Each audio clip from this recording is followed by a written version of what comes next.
감사하며 사는 것은 복된 일입니다. 감사하며 사는 것보다 더 좋은 복이 없습니다.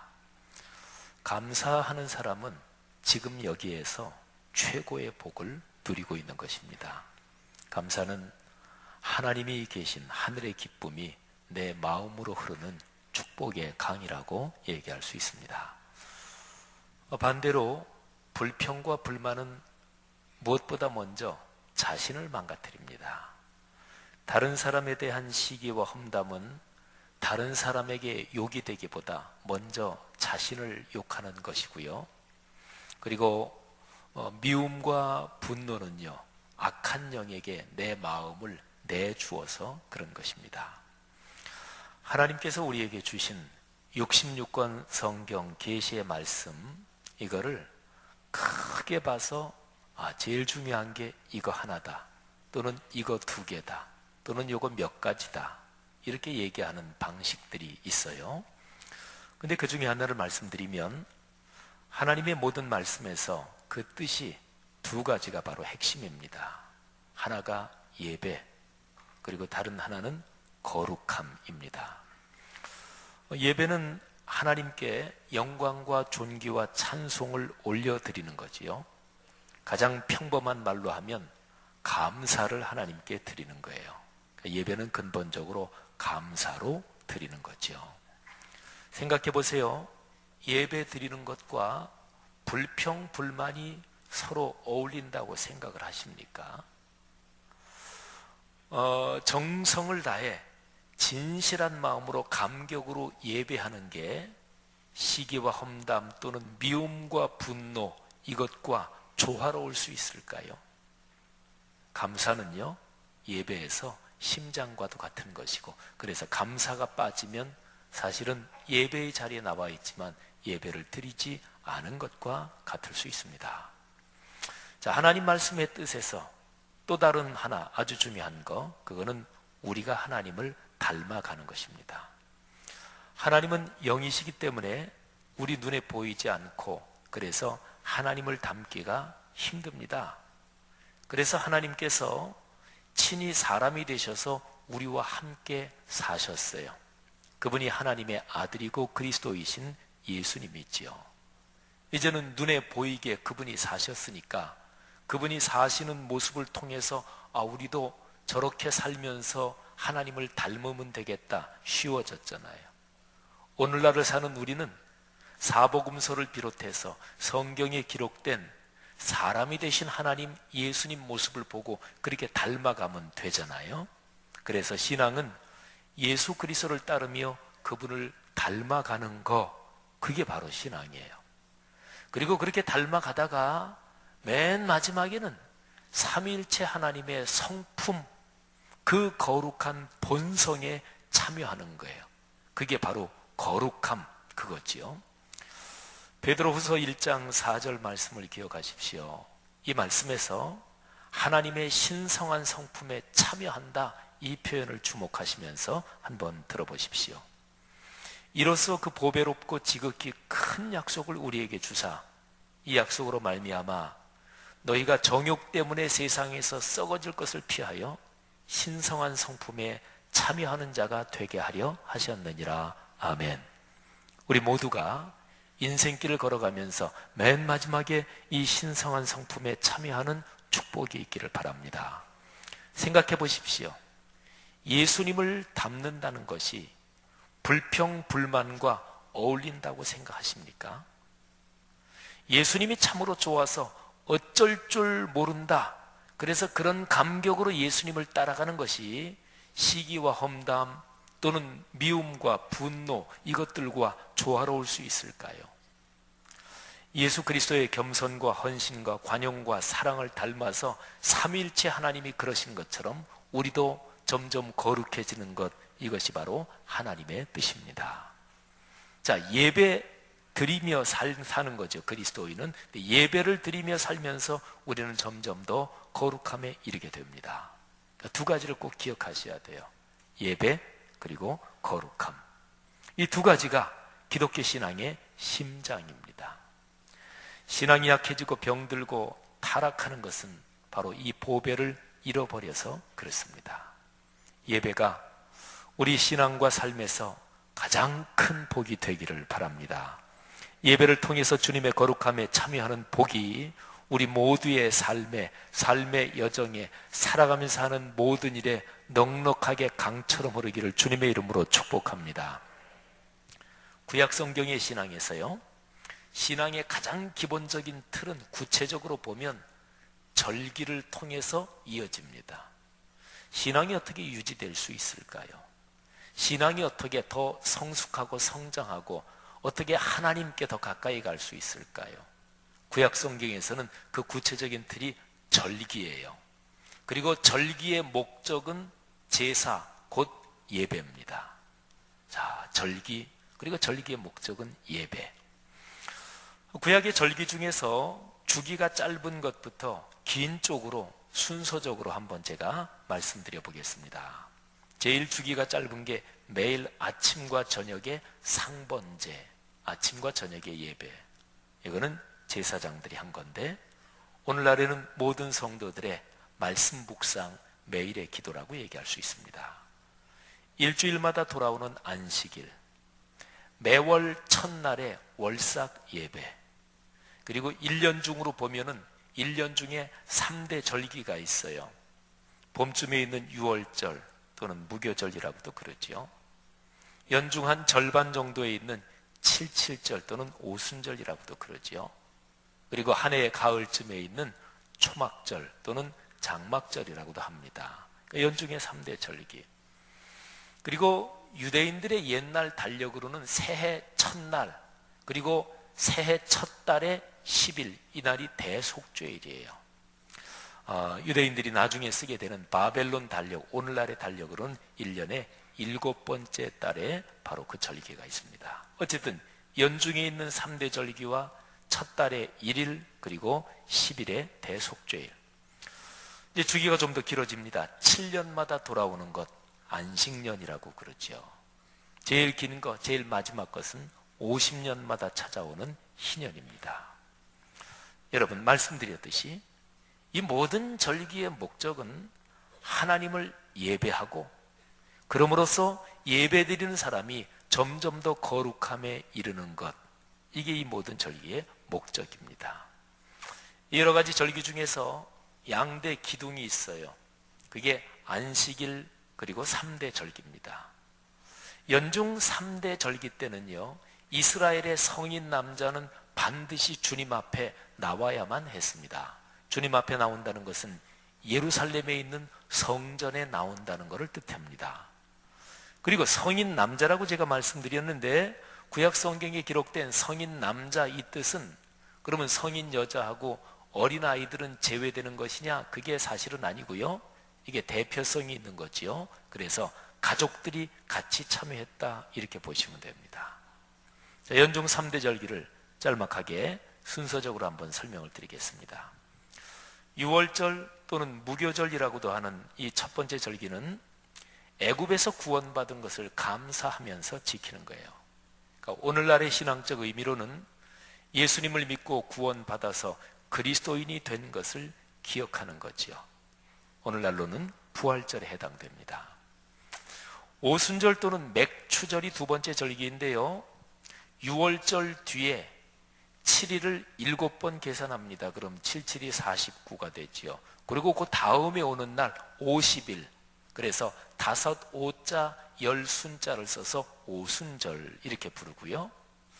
또는 그 시기에 팔레스타인 지방에서는 그러니까 보리를 추수하는 이른 추수의 절기입니다. 그래서 보리맥자, 추수한다 할 때 추자를 써서 맥추절 이렇게 얘기를 하죠. 이 절기는 오늘날로 말하면 성령 강림절하고도 겹칩니다. 이 절기의 의미는 한 해의 중간에 이른 추수에 감사하며 그 한 해의 마지막 추수, 마지막 결산을 하나님이 축복해 주실 것을 믿고 미리 감사드리는 거지요. 또는 오늘날 신앙적 의미로 본다면 인생을 걸어가는 과정과 연관이 있는데요, 내가 삶의 길을 걸어가는 모든 과정에 성령께서 동행하신다, 그거를 감사하고 내 인생의 마지막에 큰 승리와 영광이 있을 것을 미리 감사하는 훈련이라고 볼 수가 있어요. 한 해로 본다면 한 해의 중반쯤에 주님이 주신 은혜에 감사하고, 그리고 올해의 마지막에 큰 결산에서 복이 있을 것을 믿음으로 내다보며 기뻐하는 것, 이게 이제 한 해의 절반에 있는 오순절 또는 맥추절입니다.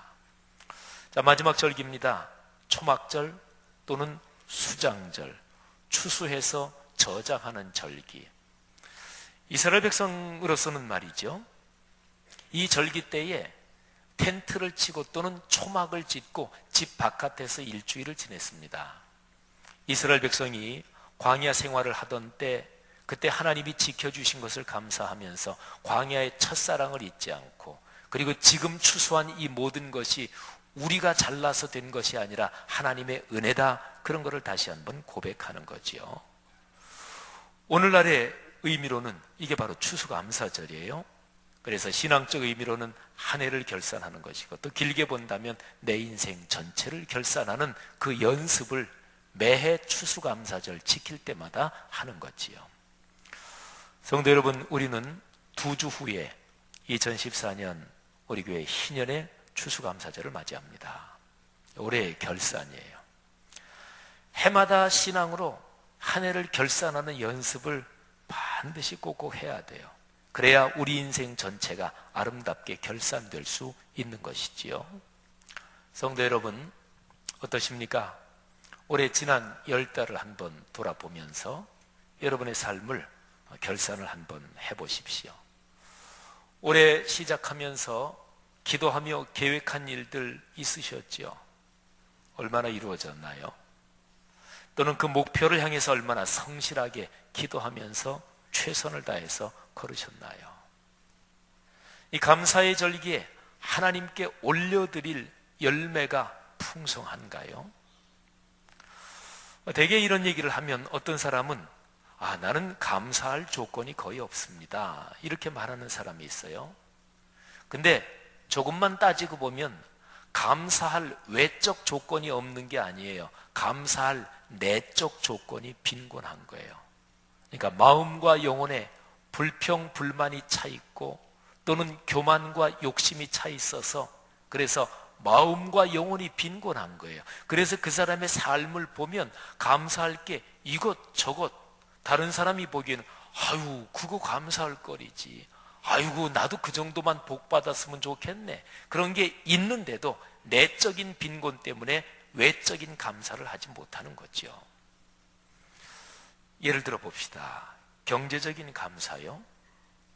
경제적인 감사는 돈이 어느 금액 이상으로 많은 사람만 가능한 것일까요? 자녀에 대한 감사로 말한다면 내 아들, 딸이 어느 선 이상의 대학에 들어가거나 또는 직장에 취직한 내 자녀의 연봉이 어느 정도 이상인 사람만 자녀 문제로 감사할 수 있는 것일까요? 건강에 대한 감사는 건강검진을 받고 건강검진 결과가 서류로 나왔는데 그 서류에서 건강의 상태가 어느 선 이상인 경우에만 건강에 대해서 감사하는 것일까요? 저는요, 주일마다 특별한 등반을 합니다. 계단 오르기인데요. 근데 지난 주일에는 제가 조금 평소 주일보다 계단을 더 많이 올랐어요. 그래서 보통 아파트 층수로 계산하면 지난 주일엔 제가 53층을 계단을 올랐습니다. 올라간 것만요. 예. 아주 특별한 등반이지요. 우리 교회 건물이 이제 10층이 되고, 그래서 예배 끝나고 제 방까지 이동하고, 또 목회자실에 있는 상담실로 가고, 이렇게 저렇게 이동하면서 내려갈 때는 주로 엘리베이터를 타는 때가 많고 또 걸을 때도 있지만, 올라갈 때는 특별한 경우 외에는 거의 걸어서 올라갑니다. 언젠가 인터넷을 한번 보니까요, 영국의 어떤 대학에서 연구한 결과가 나왔어요. 계단 오르는 거하고 연관된 거예요. 일주일에 2번만 20층 계단을 올라가잖아요. 뭐 이틀 정도, 뭐 아니면 2번. 그렇게만 해도 뇌졸중 또는 심장병, 발병, 이것이 20%나 25% 정도가 다운된대요. 얼마나 좋은 거예요, 그잖아요. 또 제가 이제 50 중반 정도 넘었으니까 목회자로서 건강 관리가 참 중요하죠. 일반적으로 목회도 직종이 하나로 본다면 사회 직종 중에서 건강 관리가 잘 안 되는 직종이 있어요. 그 직종의 특수성 때문에. 근데 목회라는 직종도 건강 관리가 잘 안 되는 직종 중에 하나입니다. 그래서 목회자 가운데서 건강에 이상이 생겨서 고생하는 분들이 많잖아요. 그래서 이제 제 나이 정도 되는 목회자들에게는 지혜롭게 건강을 잘 관리하는 거, 이게 곧 목회하는 것입니다. 그래서 비슷한 또래의 목회자들 만나면 서로 그런 얘기를 하지요. 건강 관리하는 거, 그게 곧 목회다. 뭐 목회자 많이 계세요? 대개 인생 살아가면서 나이가 50대 정도, 또 50대 중반 정도 넘으면 건강 관리를 잘 하는 게 돈 버는 거예요. 그거 자체가 돈 버는 거고, 건강 관리 잘 하는 거, 그게 노후 준비예요. 곧 다른 노후 준비도 필요하겠지만, 또 건강 관리 잘 하는 게 그게 곧 자녀 기르는 것이요, 자녀들 뒷바라지 잘 하는 거지요. 근데 지난 주일에는 제가 일부 예배 끝난 뒤에 9시 반에 저 동측 지하 1층에서 차량부로 봉사하시는 분들 위해서 같이 잠깐 나누고, 그리고 기도해 드렸어요. 그리고서 거기서부터 저 서측으로 가서 목회자실 안에 있는 상담실에서 누구 잠깐 만나기로 해서, 그래서 서측에서 지하 1층부터 7층까지 이제 걸어 올라갔습니다. 층수로는 다 해서 7개 층이지요. 근데 천천히 걸어 올라가면서 다 세보니까 계단이 190개더라고요. 그래서 천천히 올라갔어요. 뭐 그 시간에는 아직까지 성도들이 많지 않으니까. 근데 가만히 걸어 올라가면서 이제 계단 세인 거는 보통 1, 2, 3, 4, 5, 6, 7, 8, 9, 10 뭐 이 정도는 그냥 다른 생각하면서 셀 수 있잖아요. 그래서 13면은 손가락 하나 이렇게 하고, 또 13면 이렇게 하고 해봤더니 190개예요. 근데 천천히 올라가면서 이런저런 생각을 좀 했는데, 감사한 마음에 마치 물이 밀려드는 것처럼 밀려들었어요. 목사로 살아가는 것이 감사요. 또 지금까지 30년 목회 여정을 주님의 은혜로 걸은 것이 감사요. 50 중반을 넘어서 이만큼 건강한 것이 감사요. 또 가족을 생각하니 감사요. 우리 교회 성도님들을 생각하니 감사요. 그리고 지금 이렇게 계단을 걸어 오를 수 있는 것이 감사였습니다. 그리고 가만히 이제 올라가면서 생각하니까 제가 받은 복이 참 많다, 이것을 새삼 깨달았어요. 계단 190개를 세면서 올라가면서 걸어온 길을 가만히 생각해 보니까 하나님이 제게 주신 복이 과분한 거예요. 제가 하나님께 충성하고 헌신하는 것에 비교하면 진짜로 참 과분했습니다. 성도들이요, 어떠십니까? 올해 걸어온 길이 말입니다. 또는 지금까지 인생 전체 걸어온 길, 또 그 삶은 어떠십니까? 하나님께 올려드릴, 감사로 올려드릴 것이 얼마나 많이 머리에 떠오르고, 그리고 여러분 마음속에 하나님의 은혜가 참 감사하다, 이런 감격이 어느 정도로 흐르고 있나요? 신명기 16장 13절부터 15절 말씀에 한번 귀 기울여 보십시오.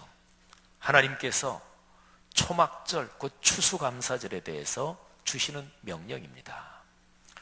너는 타작마당과 포도주 틀의 소출을 거두어 들인 후에 이래 동안 초막절을 지킬 것이요, 절기를 지킬 때는 너와 네 자녀와 노비와 내 성중에 거주하는 레위인과 객과 고아와 과부가 함께 즐거워하되, 내 하나님 여호와께서 택하신 곳에서, 이거는 예루살렘 성전을 말해요, 너는 이래 동안 내 하나님 여호와 앞에서 절기를 지키고, 내 하나님 여호와께서 내 모든 소출과 내 손으로 행한 모든 일에 복 주실 것이니 너는 온전히 즐거워할지니라. 아멘. 감사하며 기쁨과 즐거움으로 사는 것이 가장 큰 복이잖아요. 이보다 더 큰 복이 어디 있겠어요? 그런데 지금 하나님께서 이스라엘 백성한테 감사하며 기뻐하라고 명령하십니다. 네 하나님 여호와께서 내 모든 소출과 내 손으로 행한 모든 일에 복 주실 것이니 너는 온전히 즐거워할지니라. 즐거워하며 살려는데 뭐 기분 나빠요? 이의 있어요?